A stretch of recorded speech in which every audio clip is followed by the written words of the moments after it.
Shalom Bapak Ibu, saudaraku yang dikasihi oleh Tuhan Yesus. Ya, puji Tuhan, malam hari ini kita boleh bersama-sama untuk kita pertemuan rapat ya koordinasi pelayanan. Nah, sebelumnya saya rindu untuk share kepada setiap kita firman Tuhan bagi kita semua ya.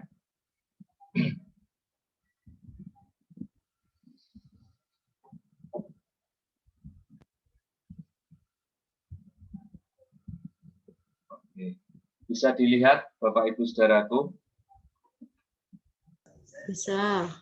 Ya, puji Tuhan. Nah, Bapak Ibu saudaraku yang dikasihi oleh Tuhan, gereja akan makin bertumbuh ketika menghidupi firman Tuhan.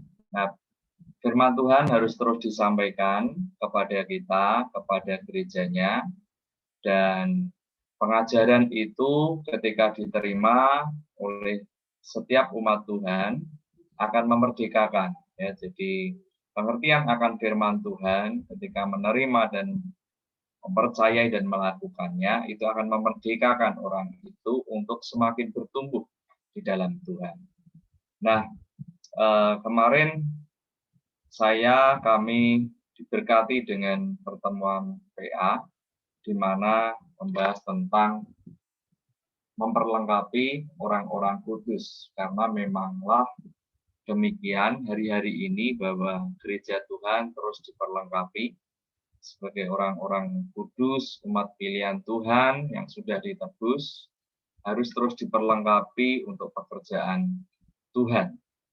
Nah, saudaraku, latar belakangnya adalah kondisi hari ini masih dalam kondisi yang masa pandemi COVID-19 panjang ya, dari tahun 2020 kemarin bulan April sampai hari ini kita di bulan Juni, dan diperkirakan di bulan Juni ini puncak-puncaknya untuk COVID di Indonesia, itu prediksinya. Dan kemudian memang berita hari ini akhirnya kita banyak mendengar bahwa banyak yang terpapar akan COVID-19.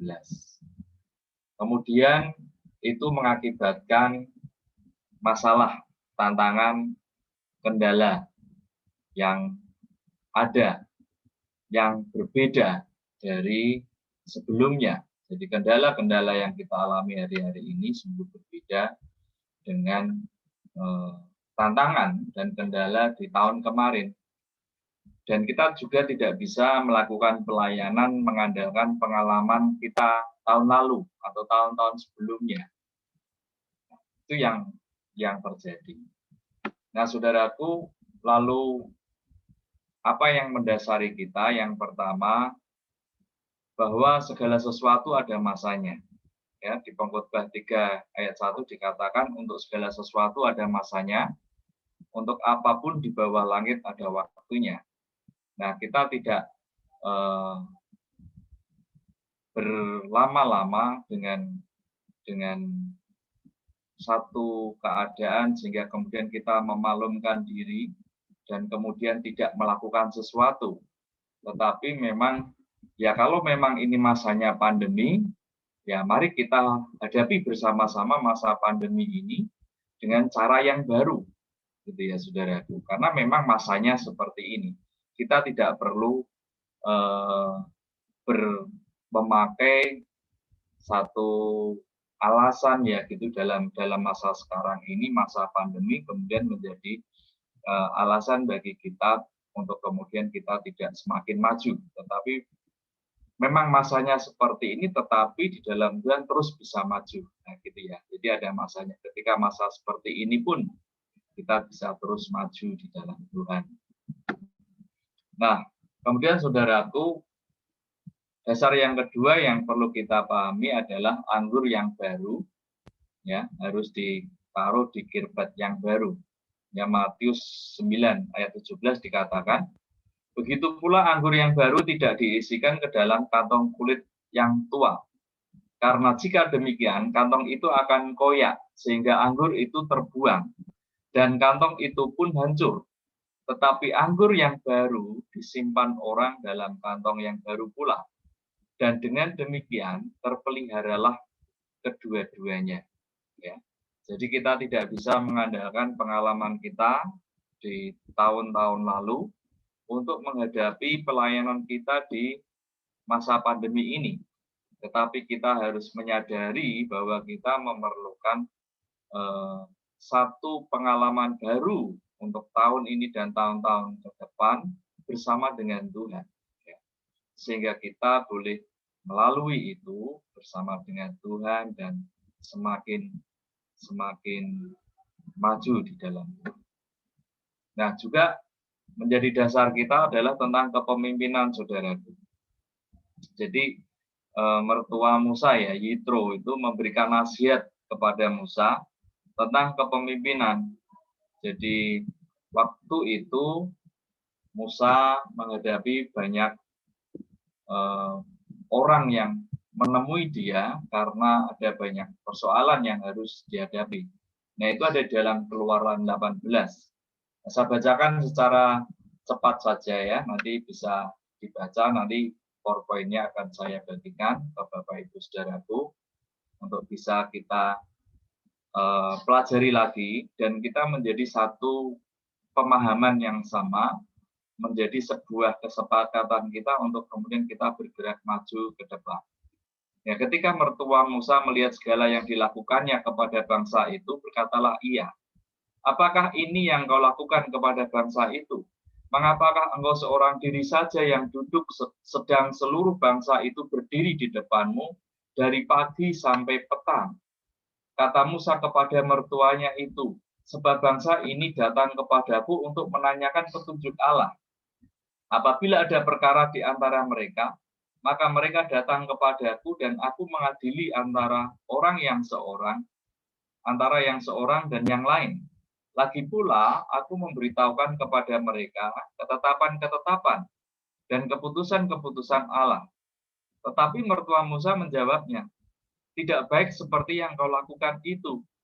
Engkau akan menjadi sangat lelah, baik engkau, baik bangsa yang beserta engkau ini, sebab pekerjaan ini terlalu berat bagimu, takkan sanggup engkau melakukannya seorang diri saja.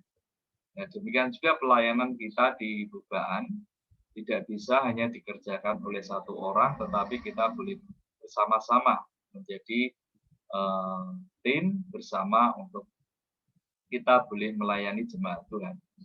Ya, jadi sekarang dengarkanlah perkataanku. Aku akan memberi nasihat kepadamu, dan Allah akan menyertai engkau. Adapun engkau, wakililah bangsa itu di hadapan Allah, dan kau hadapkanlah perkara-perkara mereka kepada Allah. Ayat 20. Kemudian haruslah engkau mengajarkan kepada mereka ketetapan-ketetapan dan keputusan-keputusan, dan memberitahukan kepada mereka jalan yang harus dijalani dan pekerjaan yang harus dilakukan. Di samping itu, kau carilah dari seluruh bangsa itu orang-orang yang cakap dan takut akan Allah, orang-orang yang dapat dipercaya dan yang benci kepada pengejaran suap. Tempatkanlah mereka di antara bangsa itu menjadi pemimpin 1.000 orang, pemimpin 100 orang, pemimpin 50 orang, dan pemimpin 10 orang. Dan sewaktu-waktu mereka harus mengadili di antara bangsa, maka segala perkara yang besar haruslah dihadapkan mereka kepadamu.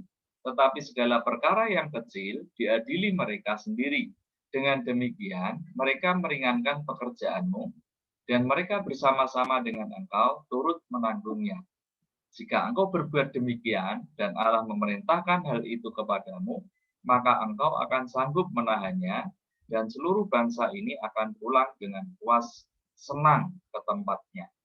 Jadi ketika kita bersama-sama boleh melayani jemaat Tuhan juga dipuaskan oleh Tuhan melalui pelayanan yang kita kerjakan, karena bagaimanapun Tuhan tetap memakai pekerjanya, gembala-gembala Komsel, untuk melayani jemaat Tuhan. Ya, jadi di ayat 20 dikatakan mengajarkan kepada mereka. Nah, saudaraku, dan kemudian mereka itu pemimpin 50, pemimpin 10, pemimpin 100, pemimpin 1000 itu mengajarkan kepada orang-orang yang dipimpinnya. Sehingga saudaraku, pada kesempatan ini kami sampaikan bahwa ke depan saya merindukan bahwa kita boleh sering ketemu untuk share firman Tuhan. Saya boleh share firman Tuhan dan kemudian juga nanti jika diperlukan saya bisa mengundang pemimpin untuk membagikan juga firman Tuhan kepada kita supaya kita semakin diperlengkapi, saudaraku, dan kita juga semakin cakap mengajarkan firman Tuhan, ya, pengajaran-pengajaran kepada orang-orang yang kita layani. Nah, itu saudaraku menjadi dasar kita. Nah, sehingga apa yang akan kita kerjakan, kita akan melihat di dalam Efesus pasal 4 ayat 11 dan 16. Ya. Kita akan melihat ayat 11 dikatakan, dan ialah yang memberikan baik rasul-rasul maupun nabi-nabi, baik pemberita-pemberita Injil maupun gembala-gembala dan pengajar-pengajar. Jadi saudaraku, kita perlu memahami bahwa gereja itu dikaruniai Tuhan dengan ya karunia-karunia rasul, karunia nabi, karunia pemberita Injil, gembala dan pengajar. Nah, ini untuk apa? Diberikan kepada gerejanya, kepada jemaatnya untuk memperlengkapi orang-orang kudus. Ya, di ayat 12 dikatakan untuk memperlengkapi orang-orang kudus bagi pekerjaan pelayanan, bagi pembangunan tubuh Kristus. Jadi rasul, nabi, karunia rasul, karunia nabi, karunia penginjil, karunia gembala, karunia pengajar, ini diberikan kepada gerejanya untuk memperlengkapi orang-orang kudus. Ya, untuk memperlengkapi gerejanya.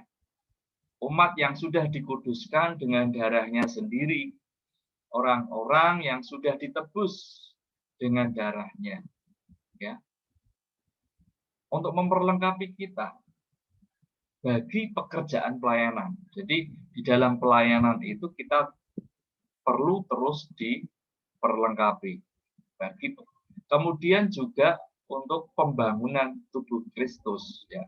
Dan otomatis kalau kita diperlengkapi maka tubuh Kristus yang adalah gerejanya setiap kita ini bersama-sama boleh semakin dibangun, ya, semakin menjadi bertumbuh, berkembang, menjadi dewasa.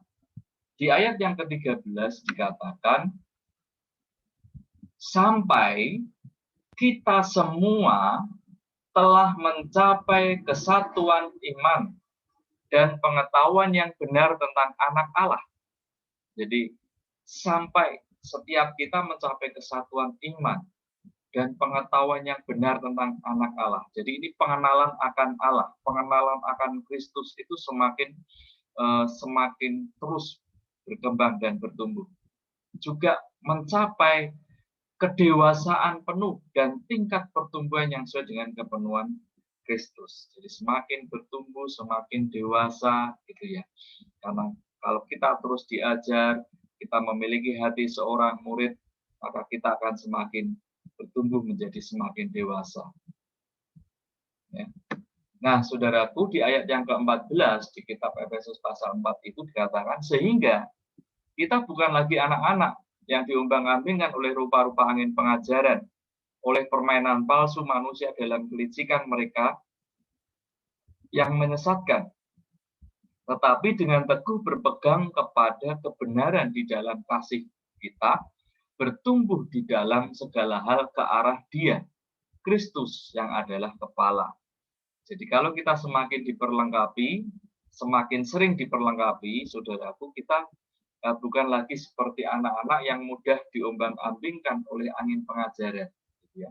Ada pengajaran A, kemudian lari ke A, ada pengajaran B, C, D, gitu ya. Mungkin dari karena kita banyak sekali melalui media sosial, YouTube, ya, dan lain sebagainya, kita bisa banyak mendapatkan pengajaran. Namun, kita sangat memerlukan pengajaran dari pemimpin rohani kita.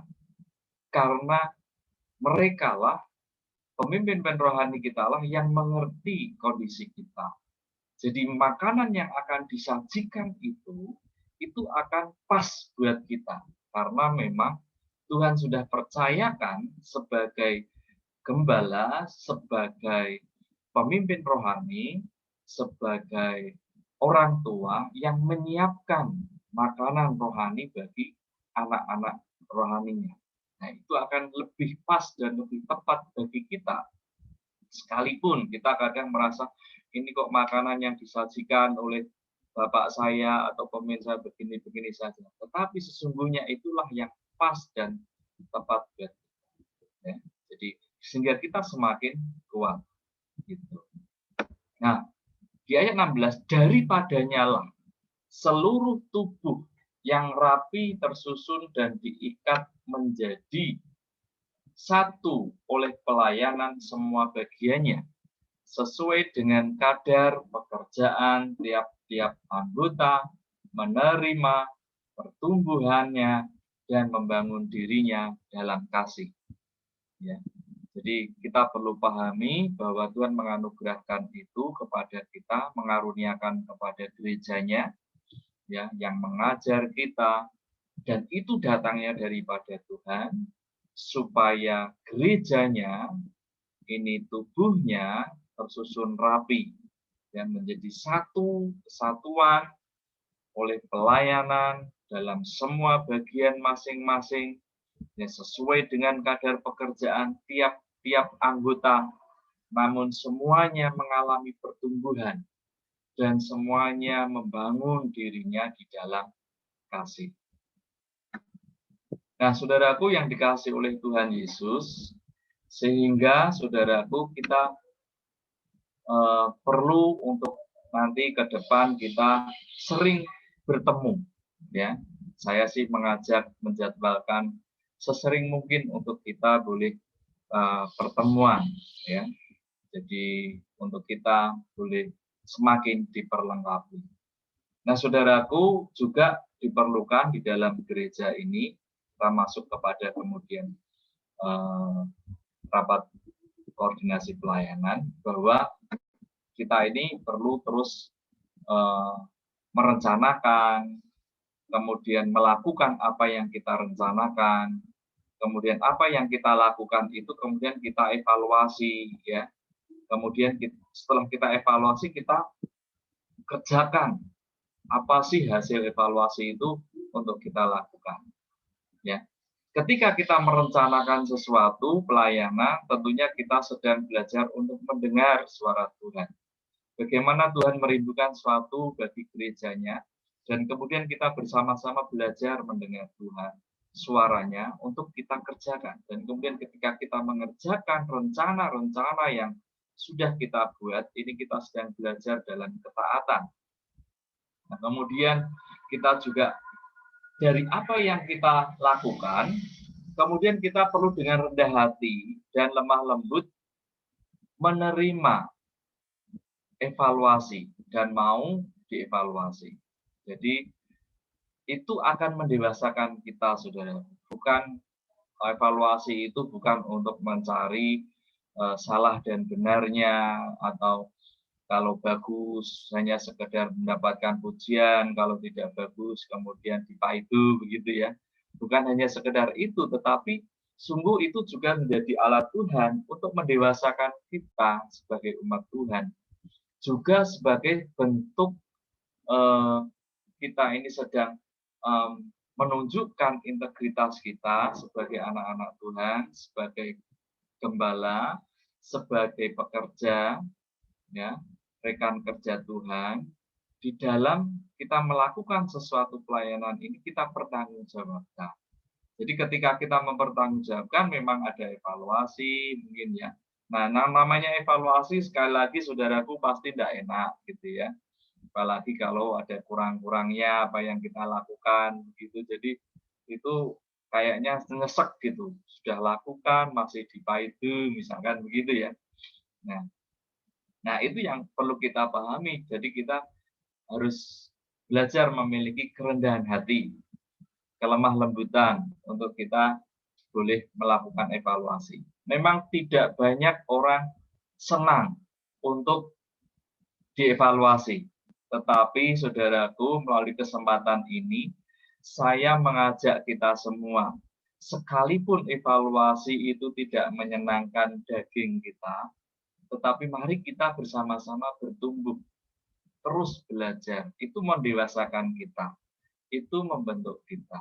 Ya, jadi diperlukan kerendahan hati dan kelemah lembutan, dan kita menjadi semakin berintegritas dan juga semakin dapat dipercaya.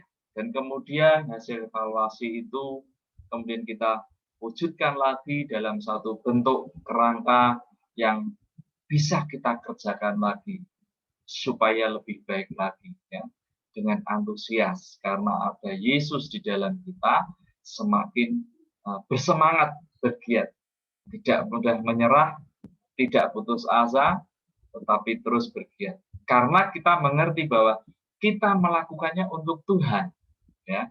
Kita perlu menyadari itu bahwa apa yang kita lakukan pelayanan kita untuk Tuhan. Nah, saudaraku yang dikasihi oleh Tuhan, juga saya mengajak kita mengingat kembali akan komitmen tentang 5B, ya, yaitu bertekun dalam berdoa, ya, bertekun dalam belajar firman, dalam pengajaran, bertekun dalam bersekutu, bertekun dalam bersaksi, bertekun dalam beribadah. Nah, dari itu kemarin di awal tahun kita mencanangkan, ya, kita merindukan berdoa ini maksudnya kita selalu terhubung dengan Tuhan, berkomunikasi dengan Tuhan. Lalu apa alat ukurnya yang bisa kita pakai? Ya, karena kalau yang namanya terhubung dengan Tuhan itu kita tidak bisa melihat, ya, karena itu setiap hati lah secara pribadi bagaimana berkomunikasi dengan Tuhan. Tetapi kita bisa melihat secara realnya sebagai hal yang bisa mensupport kita bahwa kita semakin terhubung dengan Tuhan. Ketika kita terlibat di dalam doa pagi, saat teduh gitu, bagaimana saat teduh kita, bagaimana doa pagi kita gitu ya. Jadi kita di awal tahun ini termasuk juga ini kita sudah 6 bulan. Kita sudah melewati tahun 2021, tidak terasa sudah ini bulan ke-6. Juni sudah tanggal 12, saudaraku. Jadi 2021 tinggal 6 bulan lagi, ya, lebih sedikit. Nah, kita lihat bahwa doa pagi kita merindukan ada 100 orang. Nah, rata-rata kita itu tiap hari berdoa pagi itu sekitar 30 sampai 40 orang, ya. Kalau hari Jumat karena tugasnya gubaan itu sampai 54 gitu ya, 56, 52 gitu ya. Nah, tapi kalau hari biasa rata-rata adalah 30 sampai 40, Saudara. Nah, nanti juga kita butuh evaluasi dan masukan teman-teman nih, bagaimana kita bisa mengejar sampai ke 100 orang. Ini satu yang apakah sulit? Ya, tergantung bagaimana kita meresponinya ya, saudaraku. Apakah satu yang mustahil? Gitu ya. Kalau kita hitung bahwa kita lihat bahwa jemaat di Buban itu ada 200-an orang, ini adalah sesuatu yang mungkin, gitu ya. Kemudian yang belajar firman Tuhan, belajar pengajaran. Ini kita perlu memiliki sikap mau terus belajar, ya. Firman Tuhan, kita terus belajar tentang firman Tuhan. Kita memiliki sikap seorang murid, ya. Jadi kita terus belajar bagaimana menjadi seorang murid. Murid itu adalah haus untuk terus belajar. Nah, kita mari terus belajar firman Tuhan.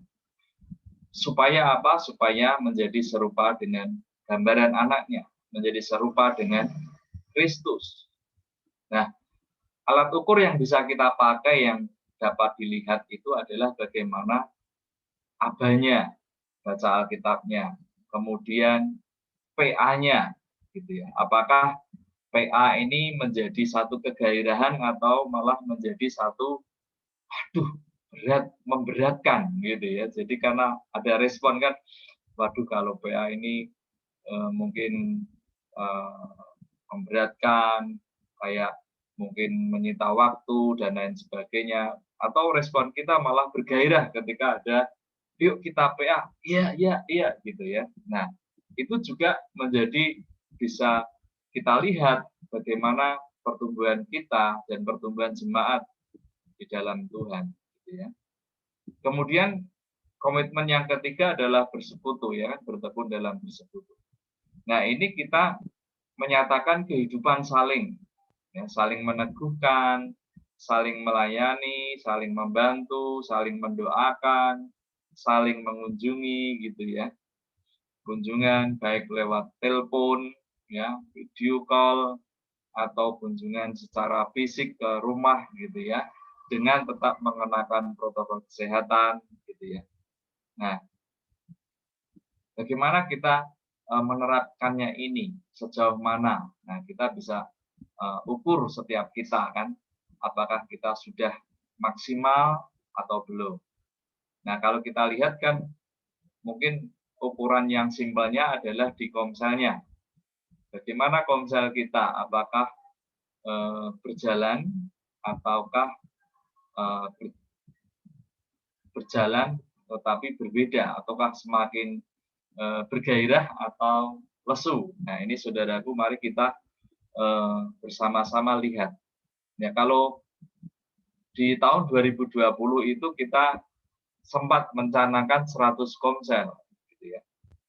Di awal tahun 2020 dan di 2020 awal itu sebelum pandemi sebenarnya kita ada 26 komsel. Jadi 11 komsel keluarga, kemudian ada beberapa komsel 5, anak itu sempat ada 6 kalau tidak salah, kemudian youth ada beberapa komsel. Lalu sekarang kita lihat di tahun 2021 ini, komsel kita kalau keluarga sekarang menjadi 2 ya Bapak Ibu Saudaraku ya. Nah, sebenarnya kita bisa melihat sih apakah ini menjadi semakin bertumbuh atau tidak. Nah, ini menjadi evaluasi kita bersama saudaraku. Lalu mungkin nanti saudaraku, para gembala dan pekerja bisa menyampaikan masukannya untuk kita semua ya saudaraku tentang komsel ini. Ya. Kemudian bersaksi saudaraku. Komitmen yang keempat, bersaksi, bertekun dalam bersaksi, kehidupan yang menceritakan bahwa Tuhan itu luar biasa, menceritakan tentang Yesus, baik melalui perkataan, baik melalui sikap, maupun melalui perbuatan atau tindakan. Ya, kita menjadi garam dan pelita, kita menjadi teladan dalam perkataan, sikap, tindakan kita. Ya, bagaimana apakah kita dan jemaat bergiat dalam bersaksi, gitu ya, kesaksian, terus kemudian juga memberitakan Injil gitu ya. Memberitakan Injil ini satu bentuk kesaksian karena menceritakan tentang Yesus. Bagaimana apakah kita bergairah juga memberitakan Injil gitu ya saudaraku. Bagaimana semangat kita memberitakan Injil. Nah, mari bersama-sama terus kita mengerjakannya. Kita lihat nanti juga masukan dari teman-teman. Kemudian yang kalau terakhir, komitmen 5B yang kelima adalah bertekun dalam beribadah. Beribadah ini adalah penyerahan tubuh jiwa roh kita ke Tuhan. Penyerahan hidup kita ke Tuhan. Ya. Nah, kalau definisinya adalah penyerahan hidup kita ke Tuhan, ini kan kita tidak bisa melihat gitu ya, sejauh mana kita bisa menyerahkan tubuh jiwa roh kita. Tetapi yang bisa kita lihat secara real adalah bagaimana keterlibatan dalam persembahan, perpuluhan kita, ya.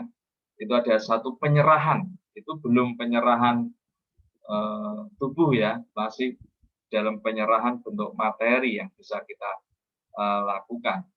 Apakah kemudian kita boleh bertekun setia di sana dalam mengerjakannya, kemudian apakah juga kita bertekun dan setia di dalam ibadah minggu. Itu alat ukur yang bisa kita lihat sebagai bukan 100%, tetapi itu menjadi satu support. Ketika kita boleh mengerjakan itu, tentunya kita akan terdorong untuk lebih lagi. Ya, ketika kita mau memberikan persembahan, perpuluhan, ketika kita terus setia dalam ibadah minggu, tentunya akan semakin bertumbuh, saudaraku ya. Semakin terus mengalami Tuhan, gitu kan. Nah, itu yang menjadi evaluasi kita pada malam hari ini. Nah, itu saudaraku yang dikasihi oleh Tuhan Yesus, menjadi perenungan kita untuk kita semakin terus menyamakan, ya, semakin bersepakat dan bersehati, dan juga kemudian menjadi alat evaluasi kita bersama-sama. Tuhan Yesus memberkati.